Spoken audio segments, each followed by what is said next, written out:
மனதை எப்போதும் பூந்தோட்டமாக வைத்திருங்கள். அப்போதுதான் அதில் குப்பைகள் விழுந்தாலும் உரமாக மாற்றிக்கொள்ள முடியும். நீங்கள் எதைக் கண்டு பயப்படுகிறீர்களோ அதை நேருக்கு நேர் சந்திக்க தயாராகுங்கள். உங்கள் பயம் செத்துப் போவதைக் காண்பீர்கள். தோல்வி என்பது நீங்கள் தோற்றுப்போய் விட்டீர்கள் என்பதன் அர்த்தமல்ல.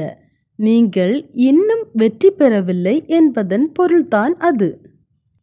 உன்னை தூக்கிவிட இறைவன் இருக்கிறார். உன்னை தூக்கி எறிந்த மனிதர்களை நினைத்து ஒருபோதும் கலங்காதே. தேவைப்படும் பொருளாக இல்லாமல் தேடப்படும் இதயமாக வாழ கற்றுக்கொள்ளுங்கள். வாழ்க்கை அழகானதாக மாறும். நம்பிக்கை இல்லாதவர் வாழ்வது கடினம். நம்பிக்கையோடு இருப்பவர் வீழ்வதும் கடினம். அவரை வீழ்த்துவதும் கடினம்.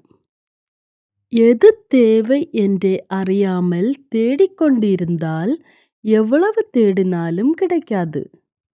உன்னை படைத்தவனுக்கு தெரியும் உன்னால் எவ்வளவு பாரம் சுமக்க முடியும் என்று. ஒருபோதும் மனம் தளராதே. உங்கள் விரோதிகளை நேசியுங்கள்.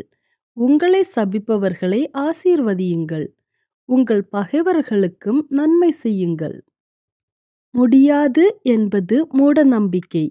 முடியுமா என்பது அவநம்பிக்கை. முடியும் என்பதே தன்னம்பிக்கை.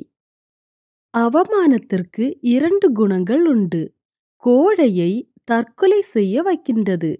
வீரனை வாழ்ந்து காட்ட வைக்கின்றது. எந்த இடத்தில் மனிதர்கள் உன்னை வேண்டாம் என்று ஒதுக்கி வைத்தார்களோ அதே இடத்தில் இறைவன் உன்னை உயர்த்தி வைப்பான். உன்னிடம் இல்லாததை நீ கடவுளிடம் கேட்கிறாய்.